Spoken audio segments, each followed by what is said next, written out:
इब्रिलोकास लिहिलेले पत्र अध्याय 1. इब्रिलोकास लिहिलेले पत्र अध्याय 1. प्रस्तावना. परमेश्वर प्राचीन काळी अंशांनी व प्रकारांनी आपल्या पूर्वजांशी संदेष्ट्यांच्या द्वारे बोलला. तो या काळाच्या शेवटी आपल्याशी पुत्राच्या द्वारे बोलला आहे. त्याने त्याला सर्वांचा वारीस करून ठेवले आणि त्याच्याद्वारे त्याने विश्व उत्पन्न केले. हा त्याच्या गौरवाचे तेज व त्याच्या तत्वाचे प्रतिरूप आहे. आणि आपल्या सामर्थ्याच्या शब्दाने विश्वाधार असून पापांची शुद्धी केल्यावर तो ऊर्ध्वलोकी राजाधिराज जो परमेश्वर त्याच्या उजवीकडे बसला. जेवढ्याने त्यास परमेश्वर दूतापेक्षा वारशाने श्रेष्ठ नाव मिळाले आहे, तेवढ्याने तो त्यांच्यापेक्षा अधिक श्रेष्ठ झाला. परमेश्वराचा पुत्र परमेश्वर दूतापेक्षा श्रेष्ठ आहे. परमेश्वराचा पुत्र परमेश्वर दूतांपेक्षा श्रेष्ठ आहे. त्याने कोणत्या परमेश्वर दूताला कधी असे म्हटले, तू माझा पुत्र आहेस, आज मी तुला जन्म दिला आहे, आणि पुन्हा मी त्याचा पिता असा होईन आणि तो माझा पुत्र असा होईल. तो ज्येष्ठ पुत्राला पुन्हा जगात आणील त्या समयाविषयी तो असे म्हणतो, परमेश्वराचे सर्व दूत त्याच्या चरणी लागोत. आणि परमेश्वर दूतांविषयी तो म्हणतो, तो आपले परमेश्वर दूत वायू आणि आपले सेवक अग्निज्वाळा असे करोत. पुत्राविषयी तो असे म्हणतो, हे परमेश्वरा, तुझे राजासन युगानयुगाचे आहे, आणि हे राज्यवेत्र सरळतेचे वेत्र आहे. तुला न्यायाची आवड आणि अधर्माचा वीट आहे. म्हणून परमेश्वराने तुझ्या सोबत्यांपेक्षा श्रेष्ठ असा हर्षरूपी तेलाचा अभिषेक तुला केला आहे. आणि हे प्रभू, तू प्रारंभी पृथ्वीचा पाया घातला, आणि गगने तुझ्या हातचे कृत्य आहेत. ती नाही तशी होतील, परंतु तू निरंतर आहेस. ती सर्व वस्त्रासारखी जीर्ण होतील. तू त्यास झग्यासारखे गुंढाळून टाकशील, वस्त्रांसारखे ठेवशील, आणि ती पालटतील. परंतु तू तसाच राहतोस. तुझी वर्षे संपणार नाहीत. पण त्याने कोणत्या परमेश्वर दूताविषयी असे कधी म्हटले, मी तुझे वैरी तुझे पादासन करीपर्यंत तू माझ्या उजवीकडे बैस. ते सर्व वारशाने तारणप्राप्ती होत असल्यासाठी सेवा करावयास पाठविलेले असे परिचारक आत्मे नाहीत काय? पवित्र शास्त्र बायबल वाचन कार्यक्रम इब्रिलोकास लिहिलेले पत्र अध्याय 2 मराठी. इब्रिलोकास लिहिलेले पत्र अध्याय 2. इब्रिलोकास लिहिलेले पत्र अध्याय 2. यामुळे ऐकलेल्या गोष्टीकडे आपण विशेष लक्ष लावलं पाहिजे, नाहीतर आपण त्यापासून वाहून जाऊ.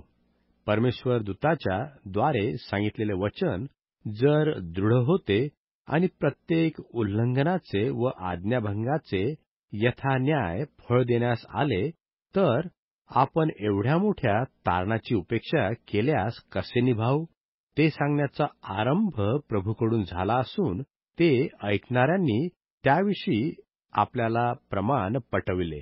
त्याबरोबर परमेश्वरानेही चिन्हे, अद्भुते व नाना प्रकारचे पराक्रम करून आणि आपल्या इच्छेप्रमाणे पवित्र आत्म्याची दाने वाटून देऊन साक्ष दिली. ज्या भावी जगाच्या व्यवस्थेविषयी आम्ही बोलत आहोत, ती त्याने परमेश्वर दूताच्या अधीन ठेवली नाही. एका ठिकाणी कोणी अशी साक्ष दिली आहे, मर्त्य मनुष्य तो काय की तू त्याची आठवण करावी, अथवा मानव तो काय की तू त्याला दर्शन द्यावे. तू त्याला परमेश्वर दूतांपेक्षा किंचित कमी असे केले आहे. तू त्याला गौरव व थोरवी यांनी मुकुटमंडित केले आहे, आणि तू आपल्या हातच्या कृत्यांवर त्याला नेमले आहे. तू सर्व काही त्याच्या अधीन त्याच्या पायाखाली ठेवले आहे. सर्व काही त्याच्या अधीन ठेवले आहे म्हणजे त्याच्या अधीन ठेवलेले नाही असे काही राहू दिले नाही, परंतु सर्व काही त्याच्या अधीन ठेवले आहे. असे आजपर्यंत आपल्या दृष्टीस पडले नाही खरे?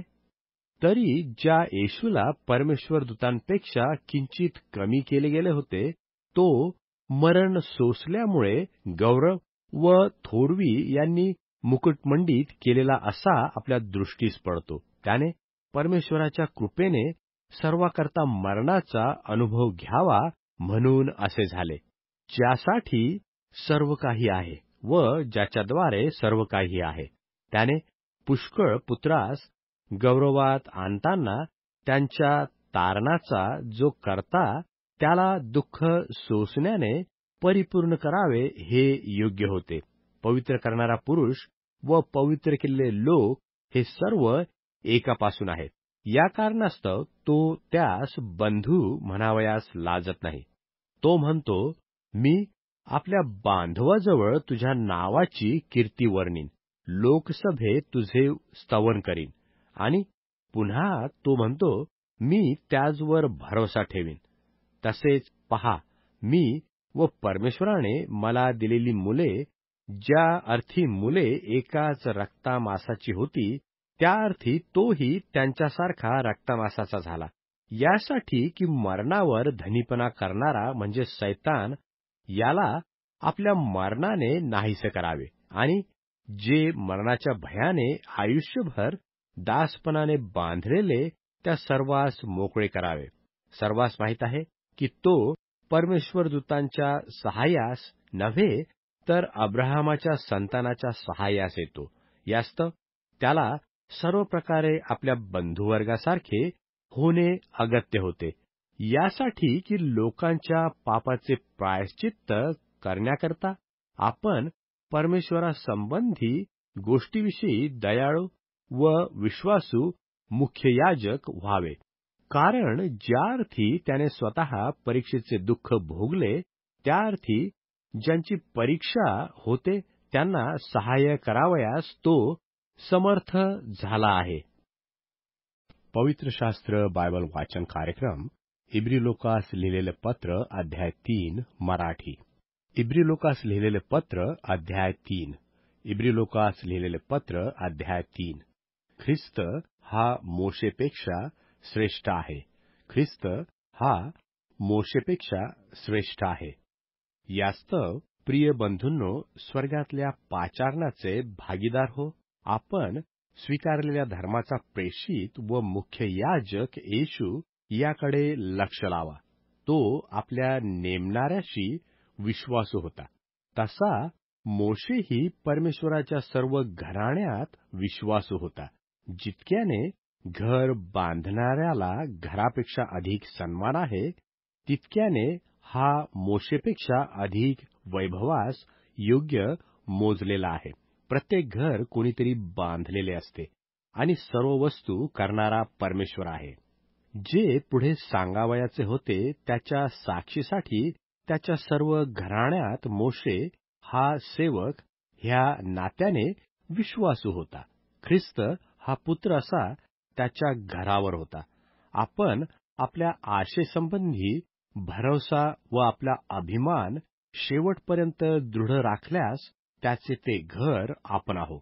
यावरून आज जर तुम्ही त्याची वाणी ऐकाल, तर रानातील परीक्षेच्या दिवशी इस्रायली लोकांनी बंड केल्याप्रमाणे तुम्ही आपली मने कठीण करू नका. तेथे तुमच्या वाडवडिलांनी कसोटीस लावून मला पारखले आणि 40 वर्षे माझी कृत्ये पाहिली. त्यामुळे त्या पिढीला कंटाळून मी म्हणालो, हे सर्वदा भ्रांत मनाचे लोक आहेत. ह्यांनी माझे मार्ग जाणले नाहीत. त्याप्रमाणे मी संतापाने शपथ वाहून म्हणालो, हे माझ्याबरोबर विसावा भोगावयाचे नाहीत. बंधुजनो, या शास्त्रलेखात पवित्र आत्म्याने म्हटल्याप्रमाणे जिवंत परमेश्वराला सोडून द्यावे असे अविश्वासाचे दुष्ट मन तुम्हातील कोणाचेही होऊ नये म्हणून जपा. शेवटपर्यंत विश्वासाची आवश्यकता. शेवटपर्यंत विश्वासाची आवश्यकता. जोपर्यंत आज म्हटलेला वेळ आहे, तोपर्यंत एकमेकास तुम्ही प्रतिदिवशी बोध करा, यासाठी की पापाच्या फसवणुकीने तुम्हातील कोणी कठीण होऊ नये. कारण जर आपण आपला आरंभीचा भरवसा शेवटपर्यंत दृढ धरला, तर ख्रिस्तामध्ये आपल्याला अंशभाग आहे. असे म्हटले आहे, आज जर तुम्ही त्याची वाणी ऐकाल, तर बंड केल्याप्रमाणे तुम्ही आपली मने कठीण करू नका. यात सांगितलेले ऐकूनही बंड करणारे ते कोण होते? मोशाच्या हस्ते मिस्रातून निघालेले सर्वच नव्हेत काय? 40 वर्षे तो कोणास कंटाळला? ज्यांनी पापे केली, ज्यांची प्रेते रानात पडली, त्यास नव्हे काय? शपथ वाहून कोणाला म्हणाला की तुम्ही माझ्या विश्रामस्थानी येणारच नाही? ज्यांनी अवाज्ञा केली त्यासच की नाही? तर अविश्वासामुळे त्यांच्याने आत येता आले नाही, असे आपल्याला दिसून येते. पवित्र शास्त्र बायबल वाचन कार्यक्रम इब्री लोकास लिहिलेले पत्र अध्याय 4 मराठी. इब्री लोकास पत्र अध्याय 4. इब्री लोकास पत्र अध्याय 4. यास्तव त्याच्या विश्रामस्थानी येण्याविषयीचे वचन अद्यापि देऊन ठेवलेले आहे. यामुळे तुम्हातील कोणी त्याला अंतरल्यासारखे दिसू नये म्हणून धास्ती बाळगून असा. त्याच्यासारखी आपल्यालाही सुवार्ता सांगण्यात आली आहे. त्यांच्यासारखी आपल्यालाही सुवार्ता सांगण्यात आली आहे. परंतु ऐकलेले वचन त्यास लाभदायक झाले नाही. परंतु ऐकलेले वचन त्यास लाभदायक झाले नाही, कारण ऐकणाऱ्यामध्ये विश्वासाबरोबर त्याचा संयोग झाला नाही. त्याप्रमाणे मी आपल्या संतापाने शपथ वाहून म्हणालो, ते माझ्या विश्रामस्थानी येणारच नाहीत. या लेखात त्याने सांगितलेल्या विश्रामस्थानी आपण जे विश्वास ठेवलेले आहोत ते येतो. त्यांची कृत्ये जगाच्या स्थापनेपासून समाप्त झाली, कारण 7व्या दिवसाविषयी एका ठिकाणी त्याने असे म्हटले आहे की 7व्या दिवशी परमेश्वराने आपली सर्व कृत्ये संपवून विश्रांती घेतली आणि ते माझ्या विश्रामस्थानी येणारच नाहीत. असाही हा लेख आहे. कोणीतरी यात यावयास पाहिजे होते ते राहिले आहे, आणि ज्यास पूर्वी सुवार्ता सांगण्यात आली होती ते अवाज्ञेमुळे त्यात आले नाहीत. म्हणून इतक्या काळानंतर दाविदाच्या द्वारे सांगितलेल्या वरील लेखाप्रमाणे त्याने आज असा एक दिवसही ठरविला. तो लेख असा: आज जर तुम्ही त्याची वाणी ऐकाल, तर आपली मने कठीण करू नका. यहोशवाने त्यास विसावा दिला असता तर त्यानंतर त्याने दुसऱ्या दिवसाविषयी म्हटले नसते. यास्तव परमेश्वराच्या लोकांसाठी शब्बाताचा विसावा राहिला आहे. जो कोणी त्याच्या विसाव्यात आला आहे, त्याने जसा परमेश्वराने आपली कृत्ये संपवून विसावा घेतला, तसा आपली ही कृत्ये संपवून विसावा घेतला आहे.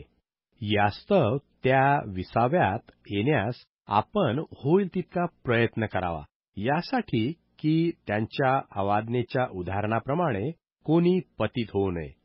परमेश्वराचे वचन सजीव, सतेज, कोणत्याही दुधारी तलवारीपेक्षा तीक्ष्ण, जीव व आत्मा, सांधे व मज्जा यास भेदून आरपार जाणारे आणि मनाच्या भावना व कल्पना यांचे परीक्षक असे आहे. आणि त्याच्या दृष्टीला अदृश्य अशी कोणतीही सृष्ट वस्तू नाही, तर ज्याच्याबरोबर आपला संबंध आहे त्याच्या दृष्टीला सर्व उघडेवाघडे आहे. येशू सर्वश्रेष्ठ प्रमुख याजक अहरोनाहून श्रेष्ठ. येशू सर्वश्रेष्ठ प्रमुख याजक अहरोनाहून श्रेष्ठ. तर मग आकाशातून पार गेलेला परमेश्वराचा पुत्र येशू हा थोर प्रमुख याजक आपल्याला आहे. म्हणून आपण जो स्वीकार केला तो दृढ धरून राहू. कारण ज्याला आपल्या अशक्तपणाचे दुःख होत नाही असा आपला प्रमुख याजक नाही, तर तो सर्व प्रकारे आपल्याप्रमाणे पारखलेला होता, तरी निष्पाप राहिला. आपल्याला दया प्राप्त व्हावी आणि गरजेच्या वेळी सहाय्य होण्यासाठी कृपा मिळावी. म्हणून आपण धैर्याने कृपेच्या राजासनाजवळ जाऊ. पवित्र शास्त्र बायबल वाचन कार्यक्रम इब्री लोकास पत्र अध्याय 5 मराठी. इब्री लोकास लिहिलेले पत्र अध्याय 5. इब्री लोकास लिहिलेले पत्र अध्याय 5. प्रत्येक प्रमुख याजक मनुष्यांपैकी घेतलेला असल्यामुळे परमेश्वर विषयक गोष्टीबाबत तो मनुष्यांकरता नेमलेला असतो, यासाठी की त्याने पापाबद्दल दाने व यज्ञपशू अर्पावे.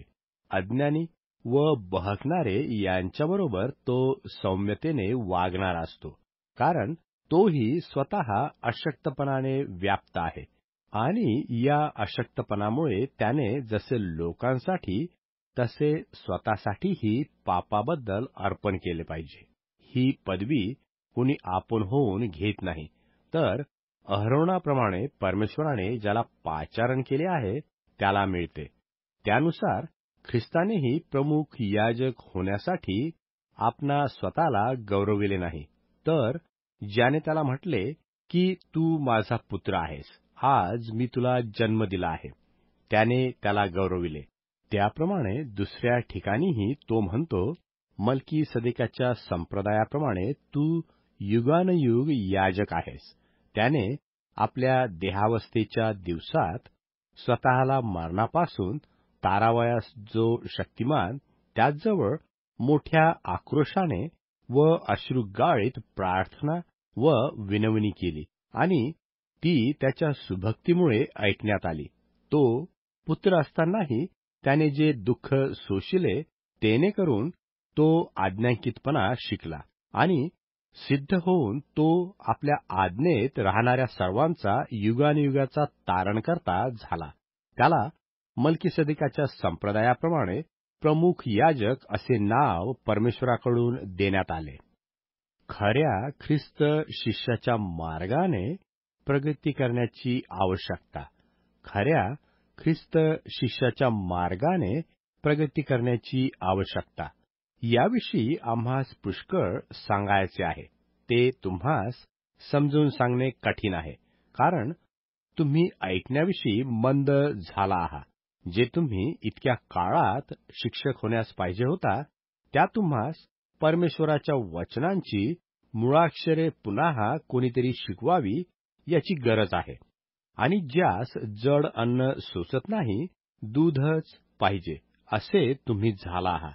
दुधावर राहणारा नीतिमत्वाच्या वचनाविषयी अपरिचित असतो, कारण तो बाळक आहे.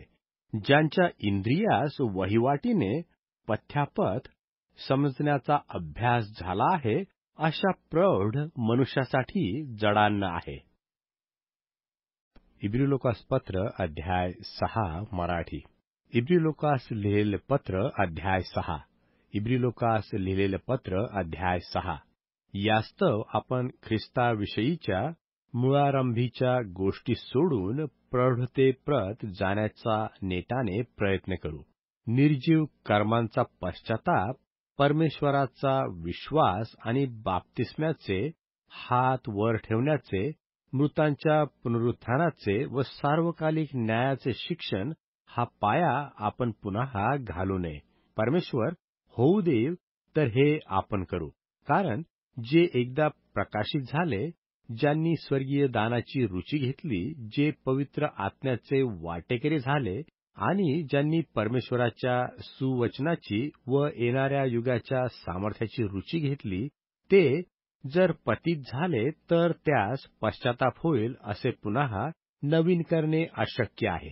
हे त्यांचे पतन म्हणजे त्यांनी परमेश्वराच्या पुत्राला नव्याने वधस्तंभावर खिळले व त्याचा उघड अपमान करणे असे आहे. कारण जी भूमी आपणावर वारंवार पडलेला पाऊस पिऊन आपली लागवड करण्यास उपयोगी अशी हिरवळ उपजविते, तिला परमेश्वराचा आशीर्वाद मिळतो. आणि जी भूमी काटे झाडे व कुसळे उपजविते, ती टाकाऊ व शापित होण्याच्या लागास असलेली आहे. तिचा शेवट जळणे हा आहे. जरी आम्ही असे बोलतो तरी प्रिय बंधूंनो, तुमची स्थिती ह्यापेक्षा चांगली व तारणाकडे नेणारी आहे, असा आम्हास तुम्हाविषयी भरोसा आहे. कारण तुमचे कार्य आणि तुमची पवित्रजनांची केलेली व करीत असलेली सेवा यावरून जी प्रीती तुम्ही त्याच्या नावावर दाखविली, तीही परमेश्वराने विसरावी असा तो अन्याय नाही. आमची अशी उत्कंठा आहे की तुम्हापैकी प्रत्येकाने आशेची पूर्ण खात्री करून घेण्यासाठी तशीच आस्था शेवटपर्यंत बाळगावी, म्हणजे तुम्ही आळशी होणार नाही, तर जे विश्वासाने व धीराने वचनांची फळे वारशाने उपभोगणारे होतात, त्यांचे अनुकारी व्हाल. परमेश्वराच्या वचनांनी आशेस स्फूर्ती येते. परमेश्वराच्या वचनांनी आशेस स्फूर्ती येते. परमेश्वराने अब्राहमाला वचन दिले, तेव्हा त्याला शपथ वाहण्यास स्वतःपेक्षा कोणी मोठा नसल्यामुळे त्याने आपलीच शपथ वाहून म्हटले की मी तुला आशीर्वाद देईनच देईन व तुझे संतान वाढवीनच वाढवीन. त्याने धीराने वाट पाहिली, म्हणून त्याला ह्याप्रमाणे वचनाचे फळ प्राप्त झाले. मनुष्य आपणापेक्षा मोठ्याची शपथ वाहतात आणि आपले स्थापित करण्यासाठी शपथ ही त्यांच्यामध्ये सर्व वादांचा शेवट आहे. यास्तव आपल्या संकल्पाची निर्विकारता वचनाच्या वतनदारास विशेष दाखवावी, या इच्छेने परमेश्वर शपथेच्या द्वारे मध्ये आला, यासाठी की ज्याविषयी खोटे बोलणे परमेश्वराला अशक्य आहे, अशा दोन निर्विकार गोष्टींनी आपल्याला चांगले उत्तेजन यावे. ते आपण स्वतःपुढे ठेवण्यात आलेली आशा धरून ठेवण्याकरता आश्रयास धावलो. ती आशा आपल्याला जीवाचा नांगर आहे. तो अचल, बळकट व पडद्याच्या आतल्या स्थळी पोहोचणारा असा आहे. तेथे मल्कीसदेकाच्या संप्रदायाप्रमाणे युगानयुगाचा प्रमुख याजक झालेला येशू अग्रगामी असा आपल्याकरता आत गेला आहे. इब्रिलोकास पत्र अध्याय 7 मराठी. इब्रिलोकास लिहिलेले पत्र अध्याय 7. इब्रिलोकास लिहिलेले पत्र अध्याय 7. मल्की सदेकासारखा प्रमुख याजक येशू ख्रिस्त. मल्की सदेकासारखा प्रमुख याजक येशू ख्रिस्त. हा मल्की सदेक शालेमचा राजा व परात्पर परमेश्वराचा याजक होता. अब्राहाम राजास मारून परत आला तेव्हा त्याने सामोरे जाऊन त्याला आशीर्वाद दिला व त्याला अब्राहामाने सर्व लुटीचा दशमांश दिला. तो आपल्या नावाच्या अर्थाप्रमाणे एकतर नीतिमत्वाचा राजा किंवा दुसरा शालेमचा राजा म्हणजे शांतीचा राजा होता. त्याचा बाप, आई, वंशावळ, जन्मदिवस व आयुष्याचा शेवट ही सांगितली नाहीत. या गोष्टींनी जो परमेश्वराच्या पुत्रासारखा झालेला तो सतत राहणारा याजक असा ठरतो. तर आता कुलाधिपती अब्राहाम याने ज्याला लुटीतील उत्तम वस्तूचा दशमांश दिला तो केवढा मोठा असावा हे पहा. लेवीच्या संतानापैकी ज्याला याजकपण मिळते त्यास लोकांपासून म्हणजे अब्राहामाच्या पोटी जन्म घेतलेल्या आपल्या बंधुवर्गापासून नियमशास्त्राप्रमाणे दशमांश घेण्याची आज्ञा आहे. परंतु ज्याचा वंश त्या लोकांपासून नव्हता त्याने अब्राहामापासून दशमांश घेतला आणि ज्याला वचने मिळाली होती त्याला आशीर्वाद दिला. श्रेष्ठापासून कनिष्ठाला आशीर्वाद मिळतो हे निर्विवाद आहे. इकडे पाहता मर्त्य मनुष्याला दशमांश मिळतात, परंतु तिकडे जिवंत राहणारा आहे अशी ज्याविषयी साक्ष आहे त्याला मिळाले. आणि दशमांश घेणारा लेवी यानेही अब्राहामाच्या द्वारे दशमांश दिलेच असे म्हणता येईल, कारण त्याच्या बापाला मल्कीसदेक भेटला त्यावेळेस तो त्याच्या पोटी होता. यावरून ज्याच्या संबंधात लोकास नियमशास्त्र प्राप्त झाले, त्या लेवीय याजकपणाने पूर्णता झाली असती, तर मल्कीसदेकाच्या संप्रदायाच्या दुसऱ्या याजकाचा उद्भव व्हावा व त्याने अहरोनाच्या संप्रदायाप्रमाणे म्हटलेले नसावे, याचे काय अगत्य राहिले असते. याजकपण पलटले म्हणजे नियमशास्त्रही अवश्य पलटते. ज्याच्या विषयी हे वचन सांगितले, तो ज्या वंशातल्या कोणीही विधीजवळ काम केले नव्हते अशा दुसऱ्या वंशातला आहे. कारण आपला प्रभू यहूदापासून उत्पन्न झाला हे उघड आहे. त्या वंशातील याजकपणासंबंधाने मोशाने काही सांगितले नाही, आणि दैहिक आज्ञेच्या नियमाने नव्हे, तर अक्षय जीवनाच्या सामर्थ्याने झालेला असा मल्कीसदेकासारखा दुसरा याजक झाला. यावरून आम्ही सांगितले ते अधिक स्पष्ट होते. त्याचविषयी अशी साक्ष आहे, तू मल्कीसदेकाच्या संप्रदायाप्रमाणे युगानयुग याजक आहेस. पूर्वीची आज्ञा कमजोर व निरुपयोगी असल्यामुळे तिचा लोप झाला आहे.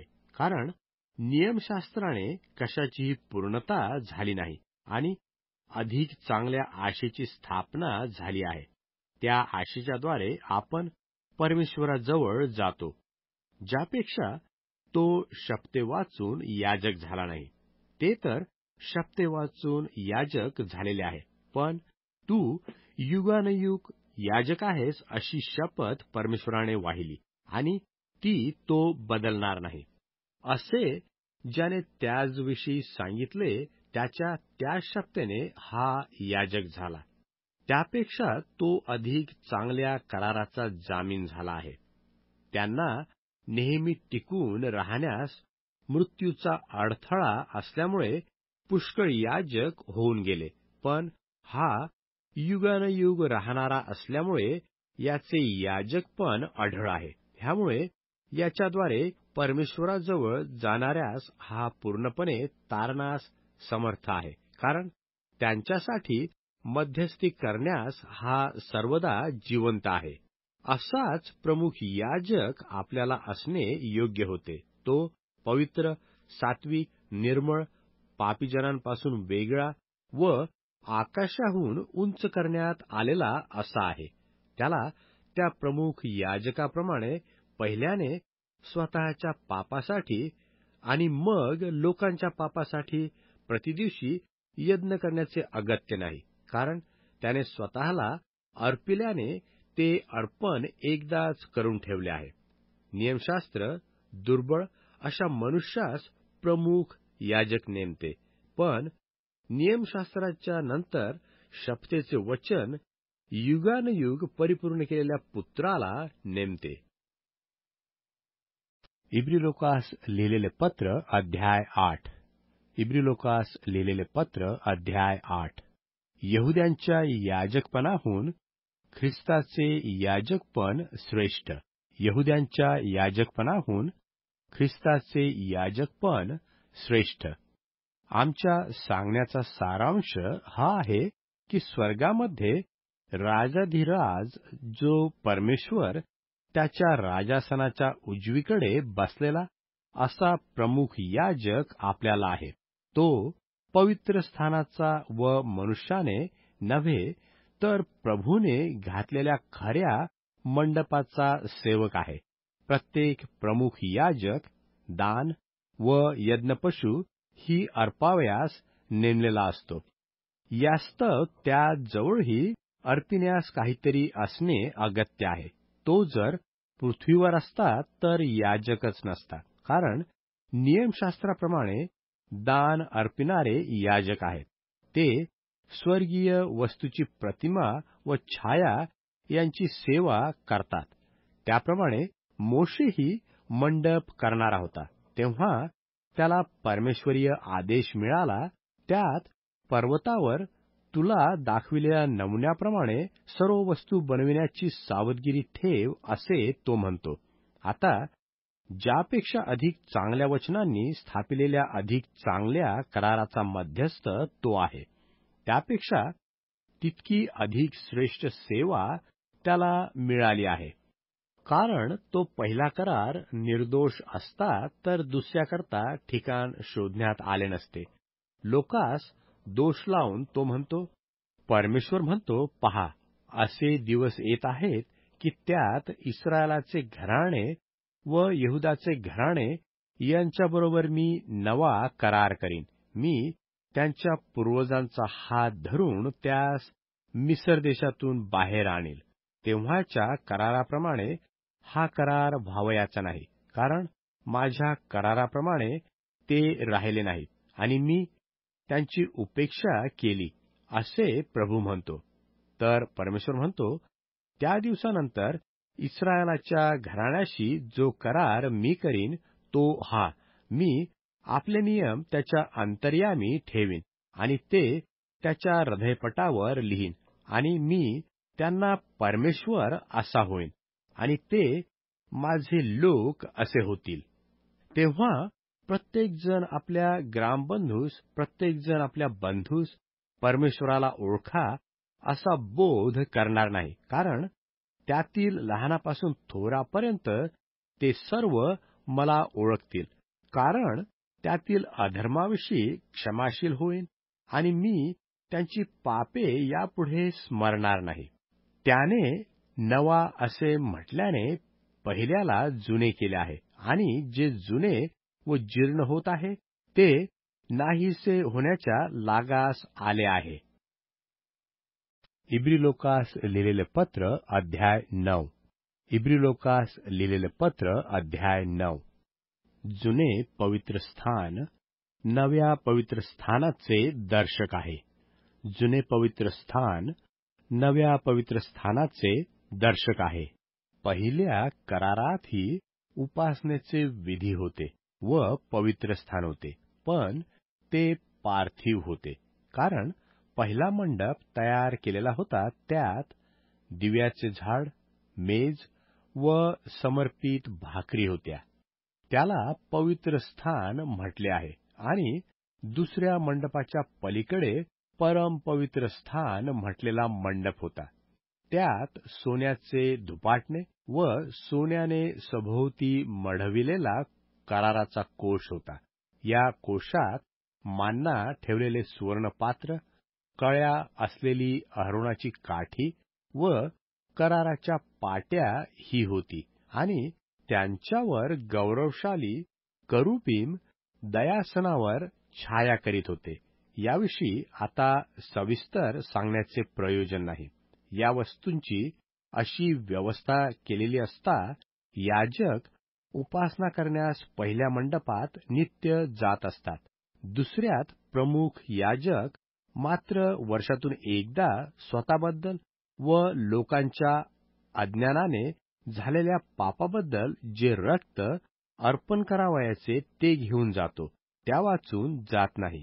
तेणेकरून पवित्र आत्मा दर्शवितो की जोपर्यंत पहिला मंडप उभा आहे तोपर्यंत परम पवित्र स्थानाची वाट प्रगट होत नाही. तो मंडप वर्तमान काळी दृष्टांत रूप आहे. त्याच्या व्यवस्थेप्रमाणे उपासकाचा विवेक भाव पूर्ण करावयास समर्थ नाहीत. अशी दाने व यज्ञपशु अर्पण करण्यात येतात. खाणे पिणे, नाना प्रकारची क्षालने यासुद्धा ती अर्पणे केवळ दैहिक विधी असे होते.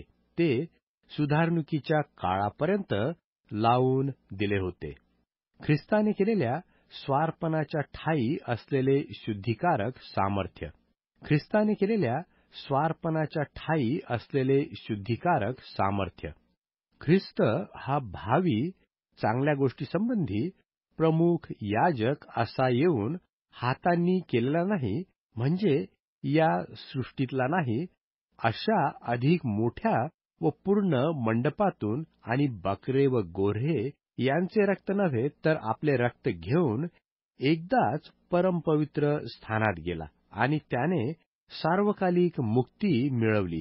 कारण बकऱ्यांचे व बैलांचे रक्त आणि विटाळलेल्यावर शिंपलेली कालवडीची राख ही जर देहाची शुद्धी होईल असे पवित्र करतात, तर सार्वकालिक आत्म्याच्या योगे ज्याने निष्कलंक अशा स्वतःच परमेश्वराला अर्पण केले, त्या ख्रिस्ताचे रक्त तुमचा विवेकभाव जिवंत परमेश्वराच्या सेवेसाठी निर्जीव कर्मापासून किती विशेष करून शुद्ध करील. आणि तो याकरिताच नव्या कराराचा मध्यस्थ आहे की पहिला करार चालू असता जी उल्लंघने झाली त्यापासून मुक्ती होण्यासाठी मरण झाल्याने सार्वकालिक वारशाचे वचन पाचारण झालेल्यास मिळावे. कारण जेथे मृत्यूपत्र आहे तेथे मृत्यूपत्रकर्त्याचा मृत्यू सिद्ध होणे अवश्य आहे. मृत्यू झाल्यावर मृत्यूपत्र अंमलात येते, कारण मृत्यूपत्रकर्ता जिवंत आहे तोपर्यंत ते कधी चालावयाचे नाही. यास्तव पहिल्या कराराचीही स्थापना रक्ता वाचून झाली नाही.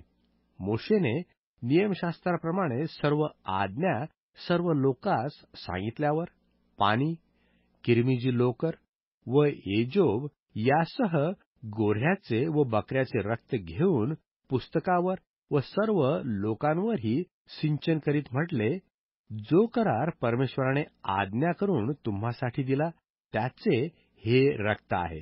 आणि त्याने तसेच मंडप व सेवेची सर्व पात्रे यावर रक्त शिंपडले. नियमशास्त्राप्रमाणे रक्ताने सर्व शुद्ध होतात आणि रक्तपाता वाचून पापमोचन होत नाही असे म्हटले असता चालेल. ख्रिस्ताच्या स्वार्पणाचे अनन्यत्व याप्रमाणे स्वर्गातील वस्तूचे नमुने अशाने शुद्ध होणे आवश्य होते. स्वतः स्वर्गीय वस्तू तर याहून चांगल्या यज्ञांनी शुद्ध होणे आवश्य होते. खऱ्या गोष्टीच्या नमुन्यासारखे हातांनी केलेले पवित्र स्थान यात ख्रिस्त गेला नाही, तर आपल्यासाठी परमेश्वरासन्मुख उभा राहण्यास स्वर्गात गेला. आणि जसा प्रमुख याजक प्रतिवर्षी दुसऱ्यांचे रक्त घेऊन परमपवित्र स्थानात जातो, तसा तो स्वतः वारंवार अर्पण करावयास गेला नाही. तो गेला असता तर जगाच्या स्थापनेपासून त्याला वारंवार दुःख सोसावे लागले असते. पण तो युगाच्या समाप्तीस स्वतःच्या यज्ञाने पापे नाहीतशी करण्यासाठी एकदाच प्रगट झाला आहे, ज्या अर्थी मनुष्यास एकदाच मरणे व त्यानंतर न्याय होणे नेमून ठेवले आहे. त्या अर्थी ख्रिस्त बहुतांची पापे स्वतःवर घेण्यास एकदाच अर्पिला गेला आणि जे त्याची वाट पाहतात त्यास तारणासाठी पापविरहित असा दुसऱ्याने दिसेल. इब्रिलोकास लिहिलेले पत्र अध्याय 10. इब्रिलोकास लिहिलेले पत्र अध्याय 10. ख्रिस्ताचा आत्मयज्ञ मोशेने लावून दिलेले यज्ञमार्ग रद्द करतो. तर मग ज्या भावी चांगल्या गोष्टी आहेत त्यांची छाया नियमशास्त्रात आहे, त्या गोष्टींचे वास्तविक स्वरूप ह्यात नाही. म्हणून परमेश्वराजवळ येणाऱ्यास प्रतिवर्षी निरंतर अर्पिलेल्या त्याच यज्ञांनी पूर्ण करण्यास ते कधीही समर्थ असत नाही. ते समर्थ असते तर एकदा शुद्ध झालेल्या उपासकास यापुढे पापभाव नसल्याने ते यज्ञ करणे बंद झाले नसते काय? परंतु ते यज्ञ वर्षानुवर्ष पापांची आठवण देतात, कारण बैलांचे व बकऱ्यांचे रक्त ह्याच्या योगे पापे दूर व्हावी हे अशक्य आहे. यास्तव तो जगात येते वेळेस म्हणाला, यज्ञपशु व अन्नार्पण याची तुला इच्छा नाही. तू माझ्यासाठी शरीर तयार केले आहे. होमांनी व पापाबद्दलच्या अर्पणांनी तुला संतोष झाला नाही.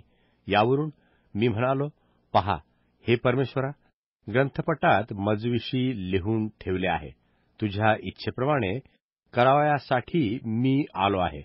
वर उल्लेखल्याप्रमाणे आरंभी तो म्हणाला, यज्ञपशु, अन्नार्पणे, होम व पापाबद्दलची अर्पणे यांची इच्छा तुला नाही व त्यात तुला संतोष नाही. नियमशास्त्राप्रमाणे जी अर्पिण्यात येतात तीही. आणि मग म्हणाला, पहा, मी तुझ्या इच्छेप्रमाणे करावयास आलो आहे. यात दुसरे स्थापण्यात तो पहिले नाहीसे करतो. या इच्छेने आपण येशू ख्रिस्ताच्या शरीराच्या एकदाच झालेल्या अर्पणाच्या द्वारे पवित्र केलेले आहोत. प्रत्येक याजक प्रतिदिवशी सेवा करीत आणि जे यज्ञ पापे दूर करावयास कदापि समर्थ नाहीत, तेच ते वारंवार करीत उभा असतो. परंतु हा पापाबद्दल सार्वकालिक असा एकच यज्ञ अर्पून परमेश्वराच्या उजवीकडे बसला आहे आणि तेव्हापासून आपले वैरी आपले पादासन होत तोपर्यंत वाट पाहत आहे. पवित्र होणाऱ्यास त्याने एका अर्पणाने सर्व काळचे पूर्ण केले आहे. पवित्र आत्माही आपल्याला साक्ष देतो ती अशी, परमेश्वर म्हणतो, त्या दिवसानंतर जो करार मी त्याचबरोबर करीन तो हा, मी आपले नियम त्यांच्या अंतर्यामी ठेवीन आणि ते त्यांच्या हृदयपटावर लिहीन. असे म्हटल्यावर तो म्हणतो, आणि त्यांची पापे व त्यांचे अधर्म मी यापुढे स्मरणार नाही. तर मग जेथे त्यांची क्षमा झाली तेथे पापाबद्दल अर्पण नको. उत्तेजन व इशारा, उत्तेजन व इशारा. बंधुजन हो, त्याने पडद्यातून म्हणजे स्वदेहातून जो नवीन व जीवनयुक्त मार्ग आपल्यासाठी स्थापित केला, त्या मार्गाने परमपवित्र स्थानात येशूच्या रक्ताद्वारे प्रवेश करण्याचे आपल्याला धैर्य आहे आणि आपल्याकरता परमेश्वराच्या घरावर एक थोर याजक आहे. म्हणून आपली हृदये सिंचित झाल्याने दुष्ट विवेक भावनेपासून मुक्त झालेले व निर्मळ पाण्याने शरीर धुतलेले असे आपण खऱ्या अंतकरणाने व विश्वासाच्या पूर्ण खात्रीने जवळ यावे. आपल्या आशेची कबुली अढळ राखावी, कारण ज्याने वचन दिले तो विश्वासनीय आहे आणि प्रीती व सत्कर्मे करण्यास उत्तेजन येईल असे एकमेकाकडे लक्ष द्यावे. आपण कित्येकांच्या चालीप्रमाणे आपले एकत्र मिळणे सोडू नये, तर एकमेकास बोध करावा. आणि तो दिवस जवळ येत आहे हे तुम्ही पाहता, म्हणून विशेष करून करावा. कारण सत्याचे ज्ञान मिळाल्यावर आपण जाणून बुजून पाप केले तर पापाबद्दल यापुढे यज्ञ व्हावयाचा राहिला नाही. न्याय होण्याची भयंकर अशी मार्गप्रतीक्षा आणि विरोध्यास खाऊन टाकील असा अग्निप्रकोप ही कायती राहतात. मोशेचे नियमशास्त्र कोणी तुच्छ मानले तर त्याजवर दया न होता त्याला दोघांच्या किंवा तिघांच्या साक्षीवरून मरणदंड होतो.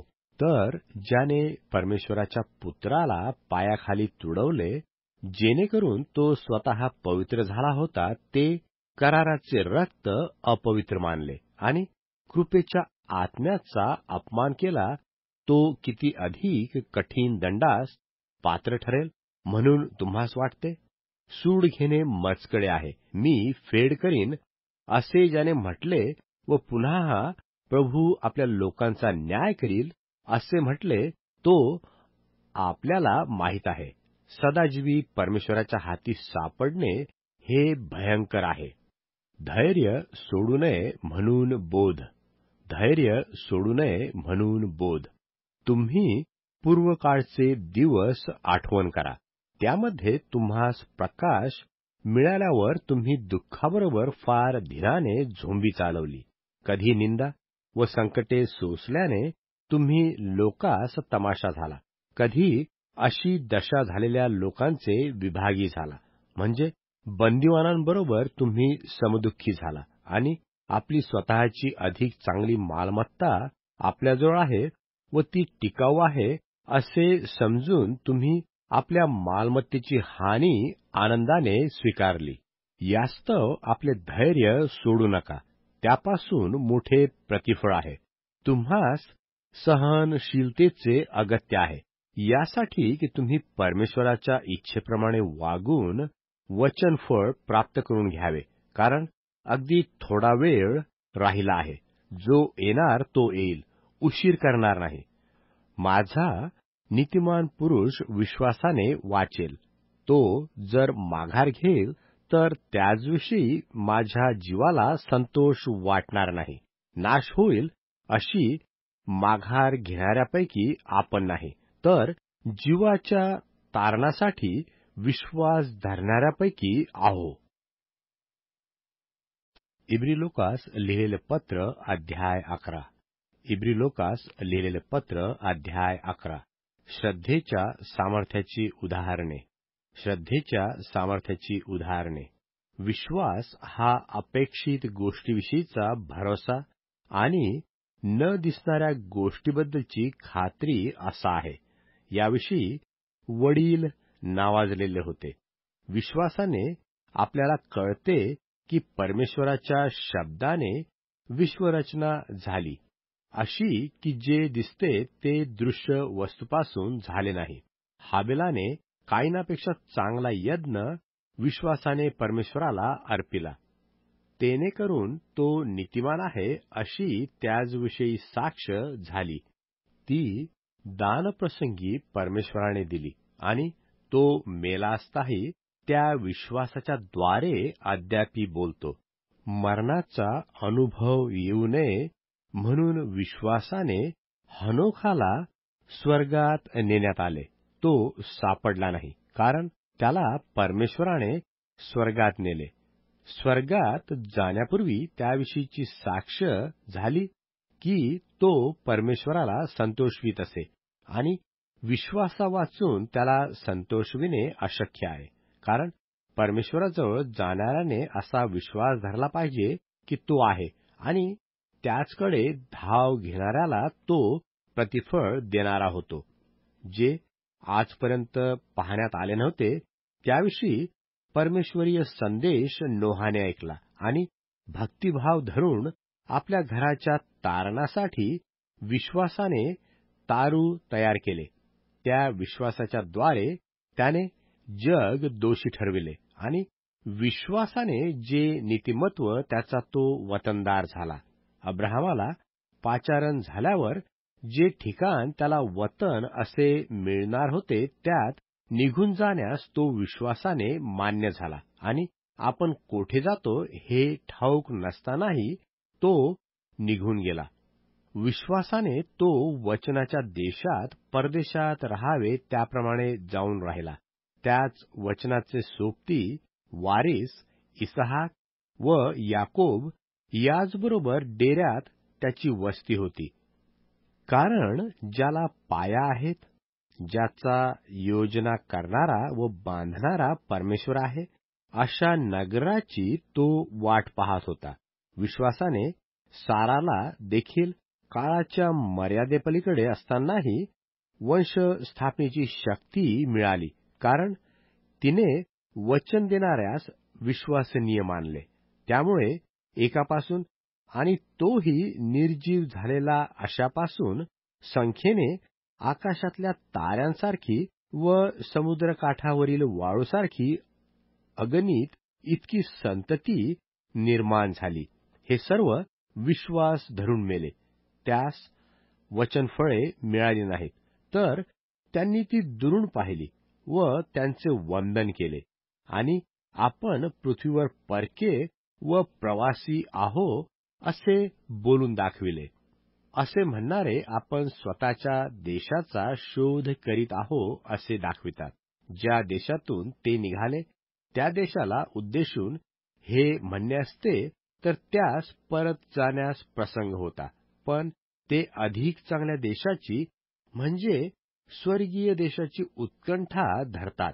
यामुळे परमेश्वराला त्यांची लाज वाटत नाही.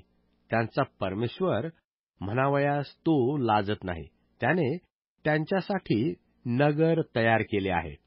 अब्राहमाने आपल्या परीक्षेत विश्वासाने इसहाकाचे अर्पण केले. ज्याने वचने स्वीकारली होती त्याने आपल्या एकुलत्या एक पुत्राचे अर्पण केले. त्याला असे सांगितले होते की इसहाकापासून तुझ्या नावाचा वंश चालेल.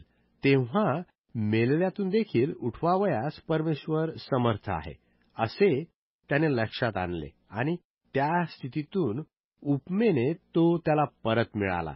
इसहाकाने याकोबाला व एसावाला भावी गोष्टींविषयी विश्वासाने आशीर्वाद दिला. याकोबाने मरणाच्या वेळेस योसेफाच्या प्रत्येक पुत्राला विश्वासाने आशीर्वाद दिला आणि आपल्या काठीच्या टोकावर टेकून नमन केले. योसेफाने मरणाच्या वेळेस इस्रायलाच्या संतानाच्या निर्गमनाची विश्वासाने सूचना केली व आपल्या अस्थिविषयी आज्ञा केली. मोशे जन्मल्यावर त्याच्या आईबापांनी विश्वासाने त्याला 3 महिने लपवून ठेवले, कारण तो बाळ सुंदर आहे असे त्यांनी पाहिले व त्यास राजाज्ञाचे भय वाटले नाही. मोशेने प्रौढ झाल्यावर आपणास फारोच्या कन्येचा पुत्र म्हणविणे विश्वासाने नाकारले. पापाचे क्षणिक सुख भोगणे यापेक्षा परमेश्वराच्या लोकांबरोबर दुःख भोगणे हे त्याने पसंत करून घेतले.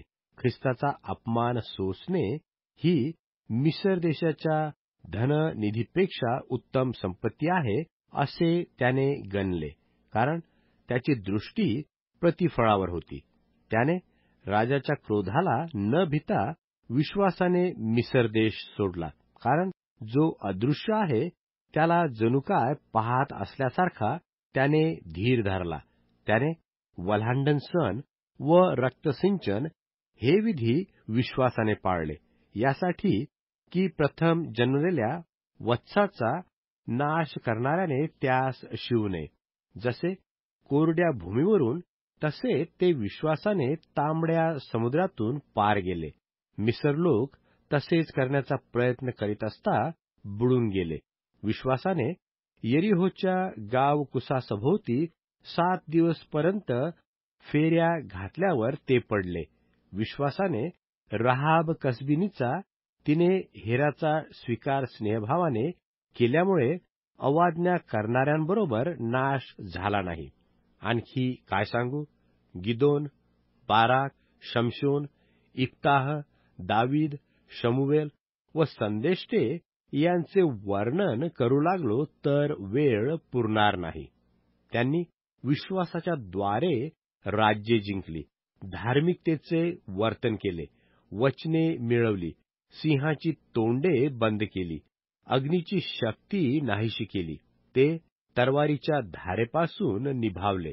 ते दुर्बळांचे सबळ झाले, लढाईत पराक्रमी झाले. त्यांनी परक्यांची सैन्ये पळवली. स्त्रियांना त्यांची मृत माणसे पुनरुत्थानाने जिवंत झालेली अशी मिळाली. कित्येकांनी आपणास अधिक चांगले पुनरुत्थान प्राप्त व्हावे म्हणून सुटका न स्वीकारता मरणा इतक्या यातना सहन केल्या आणि इतरास टवाळ्या, मारहाण यांचा आणि बंधने व कैद यांचाही अनुभव आला. त्यास दगडमार केला, करवतीने चिरले, मोहपाशात टाकले. ते तरवारीच्या धारेने मेले. ते मेंढरांची व शेरडांची कातडी पांघरून फिरत असत. ते लाचार, पीडित, त्रासलेले असे होते. त्यास जग योग्य नव्हते. ते अरण्यातून, डोंगरातून, गुहातून व भूमीच्या कपारीतून भटकत राहत असत. या सर्वांविषयी त्यांच्या विश्वासाने चांगली साक्ष दिली असताही त्यास वचनफळ प्राप्त झाले नाही. परमेश्वराने जे उत्तम ते आपणासाठी पूर्वीच नेमले होते, यासाठी की त्यांनी आपणा वाचून पूर्ण होऊ नये. इब्रिलोकास लिहिलेले पत्र अध्याय 12. इब्रिलोकास लिहिलेले पत्र अध्याय 12. श्रद्धेचे प्रमुख उदाहरण म्हणजे येशू. श्रद्धेचे प्रमुख उदाहरण म्हणजे येशू. तर मग आपण आपल्या इतक्या साक्षीरूपी मेघाने वेढलेले आहो, म्हणून आपण ही सर्व दडपण व सहज गुंतविणारे पाप टाकून आपल्याला नेमून दिलेल्या धावेवर धीराने धावावे. आपण आपल्या विश्वासाचा उत्पादक व पूर्ण करणारा येशू याचकडे पाहत असावे. त्याचपुढे जो आनंद ठेवलेला होता त्याकरिता त्याने लज्जा तुच्छ मानून वधस्तंभ सहन केला आणि तो परमेश्वराच्या राजासनाच्या उजवीकडे बसला आहे, ज्याने आपणाविरुद्ध पाप करणाऱ्यांनी केलेला इतका विरोध सहन केला, त्याची तुलना करा, म्हणजे तुमची मने खचून धीर सुटणार नाही. शिस्तीचा हेतू तुम्ही पापाबरोबर युद्ध करीत असता रक्तपात होण्याइतका प्रतिकार अजून केला नाही. जो बोध पुत्राला करावयाचा तसा तुम्हाला केला तो तुम्ही विसरला आहा काय?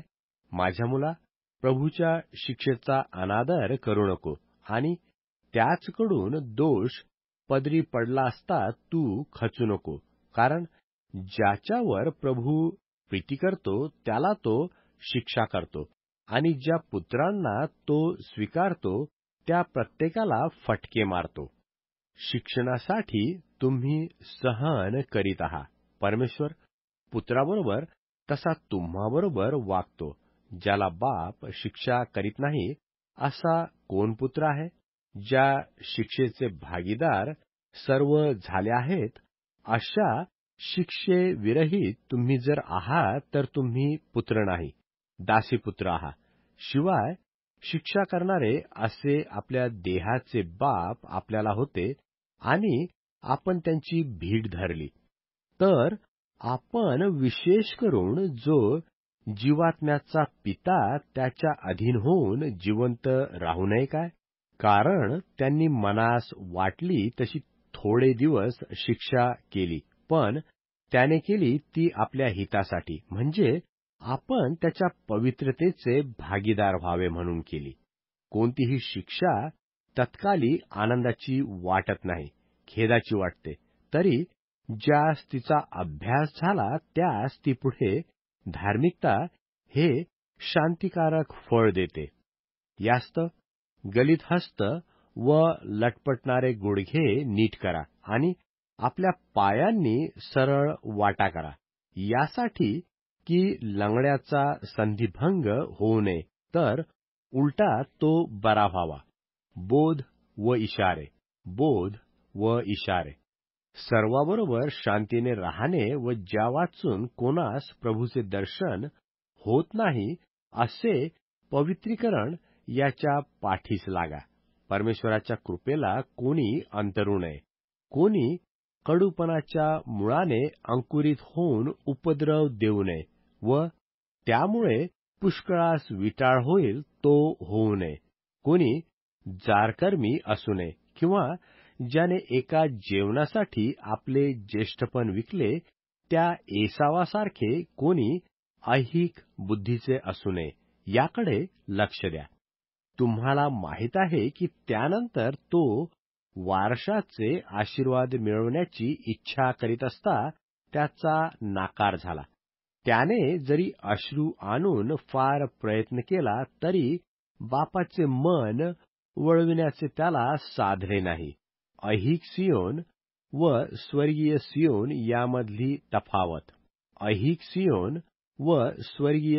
यामधली तफावत. स्पर्शनीय व पेटलेला अग्नी, घनांधकार, निबिड काळोख, वादळ, करण्याचा नाद व शब्दध्वनी याचजवळ तुम्ही आला नाही. ती वाणी ऐकणाऱ्यांनी विनंती केली की तिच्यायोगे आम्हाबरोबर अधिक बोलणे होऊ नये, कारण पशु देखील डोंगराला शिवला तर त्यास धोंड्यांनी मारावे, अशी जी आज्ञा ती त्यांच्याद्वारे सहन केली गेली नाही. आणि जे दिसले ते इतके भयंकर होते की मोशे म्हणाला, मी अति भयभीत व कंपित झालो आहे. पण तुम्ही सियोन डोंगरावर सदाजीवी परमेश्वराचे नगर, स्वर्गीय यरुशलेम, लाखो परमेश्वर दूत, स्वर्गातील यादीतल्या ज्येष्ठांचा समाज व मंडळी, सर्वांचा न्यायाधीश परमेश्वर, पूर्ण केलेल्या नीतिमान लोकांचे आत्मे, नव्या कराराचा मध्यस्थ येशू आणि शिंपडण्याचे रक्त याजवळ आला आहात. त्या रक्ताचे बोलणे हाबेलापेक्षा उत्तम आहे. जो बोलत आहे त्याचा अवमान करू नये म्हणून जपा. कारण पृथ्वीवर आज्ञा सांगणाऱ्याचा अवमान करणारे जर निभावले नाहीत, तर स्वर्गातून आज्ञा सांगणाऱ्याचा अवमान करणारे आपण विशेष करून निभावणार नाही. त्यावेळेस त्याच्या वाणीने पृथ्वी हलविली आणि आताच्या विषयी त्याने असे वचन दिले आहे की आणखी एकदा मी केवळ पृथ्वी नव्हे तर आकाशही कंपवीन. आणखी एकदा या शब्दांनी असा बोध होतो की घडविलेल्या वस्तूप्रमाणे हलविलेल्या वस्तूचे निरासन म्हणजे न हलविलेल्या वस्तू राहाव्या. यास्तव न हलणारे राज्य मिळणारे जे आपण ते उपकार मानू. तेणेकडून परमेश्वराला प्रिय होईल अशी त्याची सेवा सद्भक्तीने. यास्तव न हालणारे राज्य मिळणारे जे आपण ते उपकार मानू. तेणेकरून परमेश्वराला प्रिय होईल अशी त्याची सेवा सद्भक्तीने व सद्भयाने करू. कारण आपला परमेश्वर भस्म करणारा अग्नीही आहे. इब्रिलोकास लिहिलेले पत्र अध्याय 13. इब्रिलोकास लिहिलेले पत्र अध्याय 13. व्यवहार उपयोगी बोध. व्यवहार उपयोगी बोध. बंधुप्रीती सदा राहो. अतिथी प्रेमाचा विसर पडू देऊ नका. कारण तेनेकडून कित्येकांनी परमेश्वराच्या दूतांचे आतिथ्य न समजता केले आहे. तुम्ही बंदिवानाबरोबर बंधनात आहात असे समजून त्यांची आठवण करा. आपणही देहात आहो म्हणून पीडितांची आठवण ठेवा. लग्न सर्वस्वी मान्य असावे व अंथरूण निर्दोष असावे. जारकर्मी व व्यभिचारी यास परमेश्वर दंड करील. तुमची वागणूक द्रव्य लोभविरहित असावी. जवळ आहे तेवढ्यानेच तुम्ही तृप्त असावे. कारण त्याने स्वतः म्हटले आहे, मी तुला सोडणारच नाही व तुला टाकणारच नाही. यास्तव आम्ही धैर्याने म्हणतो, परमेश्वर माझा सहाय्यकर्ता आहे, मी भिणार नाही. मनुष्य माझे काय करणार? पुढाऱ्यांशी निष्ठा. पुढाऱ्यांशी निष्ठा. जे तुमचे अधिकारी होते, ज्यांनी तुम्हास परमेश्वराचे वचन सांगितले, त्यांची आठवण करा. त्यांच्या वर्तणुकीचा परिणाम लक्षात आणून त्यांच्या विश्वासाचे अनुकरण करा. येशू ख्रिस्त काल, आज व युगानुयुग सारखाच आहे. विचित्र व अन्यथा शिक्षणाने बहकून जाऊ नका. कारण ज्या विधीपासून पाळणाऱ्यास लाभ झाला नाही, अशा खाण्याच्या विधीने नव्हे, तर कृपेने अंतःकरण स्थिर केलेले असणे हे उत्तम. ज्या वेदीवरचे खाण्याचा अधिकार मंडपाची सेवा करणाऱ्यास नाही, अशी वेदी आपल्याला आहे. ज्या पशूचे रक्त पापाबद्दल मुख्य याजकाच्या द्वारे पवित्र स्थानात नेले जाते, त्यांची शरीरे तळाबाहेर जाळतात. यास्तव येशूनेही स्वरुधिराने लोकांना पवित्र करावे म्हणून वेशीबाहेर मरण सोशिले. तर आता आपण त्याचा अपमान सहन करत त्याच्याजवळ तळाबाहेर जाऊया. कारण आपल्याला इथे स्थायिक नगर नाही, तर जे नगर होणार त्याची आपण वाट पाहतो. यावरून आपण त्याच्याचद्वारे परमेश्वराला उपकार स्मरणरूपी यज्ञ निरंतर अर्पावा. हा यज्ञ त्याचे नाम स्वीकारणाऱ्याच्या ओठाचे फळ असा आहे. परोपकार व दानधर्म करणे विसरू नका, कारण अशा यज्ञांनी परमेश्वर संतुष्ट होतो. तुम्ही आपल्या अधिकाऱ्याच्या आज्ञेत राहा व त्यांच्या अधीन असा. कारण आपणास हिशोब द्यावयाचा आहे असे समजून ते तुमच्या जीवाकरता जागृत राहतात. हे त्यांनी आनंदाने करावे, शोकाने करू नये. हे शोकाने करणे तुम्हास हितकारक नाही. शेवटचा संदेश. शेवटचा संदेश. आम्हासाठी प्रार्थना करा. आम्हास भरोसा आहे की सर्व गोष्टीत चांगली वर्तणूक ठेवण्यास आमची इच्छा असून आमचा विवेकभाव चांगला आहे.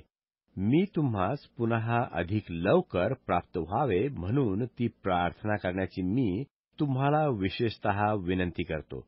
आता ज्या शांतीच्या परमेश्वराने सर्व काळच्या कराराच्या रक्ताने मेंढरांचा महान मेंढपाळ आपला प्रभू येशू याला मेलेल्यातून माघारी आणले, तो परमेश्वर आपल्या दृष्टीने जे आवडते ते आपणामध्ये येशू ख्रिस्ताच्या द्वारे करो व आपल्या इच्छेप्रमाणे वागण्यास तुम्हास प्रत्येक कामात सिद्ध करो.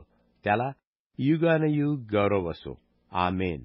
बंधूंनो, तुम्हास विनंती करतो की हे बोधवचन शांतपणे सहन करा, कारण मी थोडक्यात लिहिले आहे. आपला बंधू तिमथ्य याची सुटका झाली हे तुम्हास कळावे. तो लवकर आला तर त्याला बरोबर घेऊन मी तुमच्या भेटीस येईन. तुम्ही आपल्या सर्व अधिकाऱ्यास व सर्व पवित्र जनास सलाम सांगा. इटलीहून आलेल्यांचे तुम्हास सलाम. तुम्हा सर्वांस कृपा असो. आमेन.